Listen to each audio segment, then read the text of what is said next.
Welcome to the Politics of Development podcast. So today we're going to be talking about ethics, ethical dilemmas, integrity. I get these conversations a lot of times when I'm talking to, people that have very high moral standing, and they wonder how you maintain integrity in a field like politics, which is often criticized for corruption and unethical behavior. And so for anyone joining politics, I'm sure this is certainly top of mind for them in terms of how do they manage ethical dilemmas while maintaining integrity, especially if you're someone that really holds integrity as a top value. And so today we plan to share some challenges you might face and certainly the strategies that you need to employ to be able to ensure you keep your integrity in check and your ethics are not violated. And so one of the things that I've seen several times is the pressure to compromise your values for political gain. I recall when I joined the House of Assembly, I was offered the opportunity to go to another party, which I thought was, it was put across as a political gain, but I had stronger values of loyalty. I had stronger values of being committed, especially to the ones that had given me the platform to start my political career. So this is a personal journey for me, and it's one that I hold very, very dearly. And so I refused the offer, and I have no regrets, even though many thought it was a missed opportunity for political gain.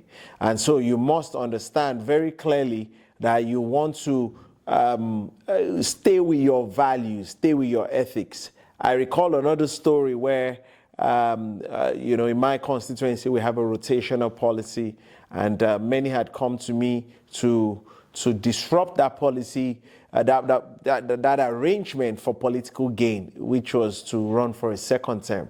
Again, as nice as it sounded, it clearly would have been in breach of my own political values. And so I decided to refuse that opportunity, as it were, and I have, again, no regrets on that. So you need to have your personal ethics. You need to know what your core values are. You need to know your principles before you enter politics. And that's extremely important, before you enter politics, so that when you're there, you're not mistaken as to where you stand.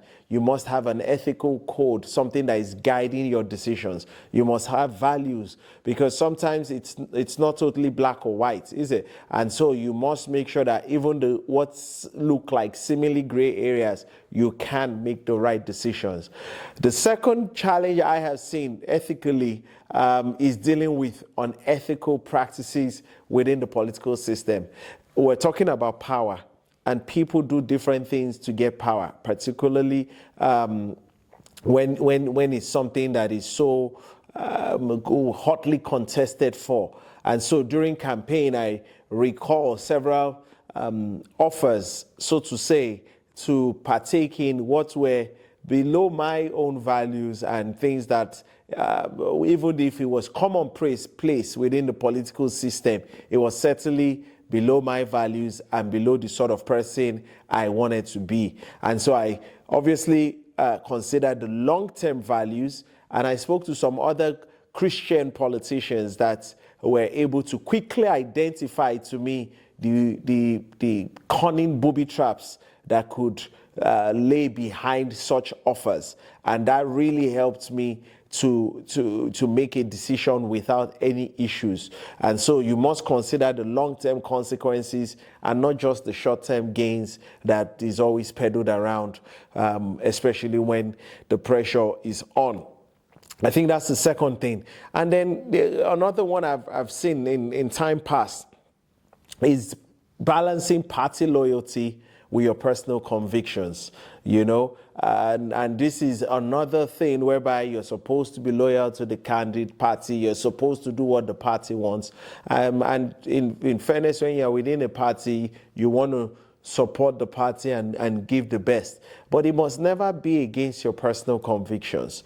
You know, I recall an incident where I was being forced to not just nominate but approve as you know, a candidate at the party level, which was he wasn't the winning candidate, but again there was a lot of pressure from the party structure, so to say, at the local level to support or to approve the candidate, and so I had to be firm in saying no, I will not entertain this what was for me an unethical proposal or compromise, as it were, and I respectfully disagreed when the pressure was at its peak, was at its highest form.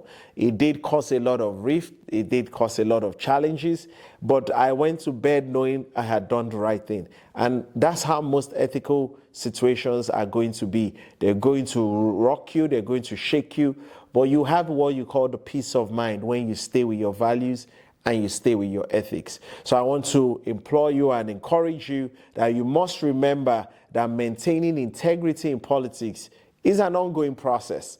You know, it's one that you're going to consistently have to keep vigilant and continue to self-reflect, because after you've been in an environment for so long, it is very easy for white to look like gray.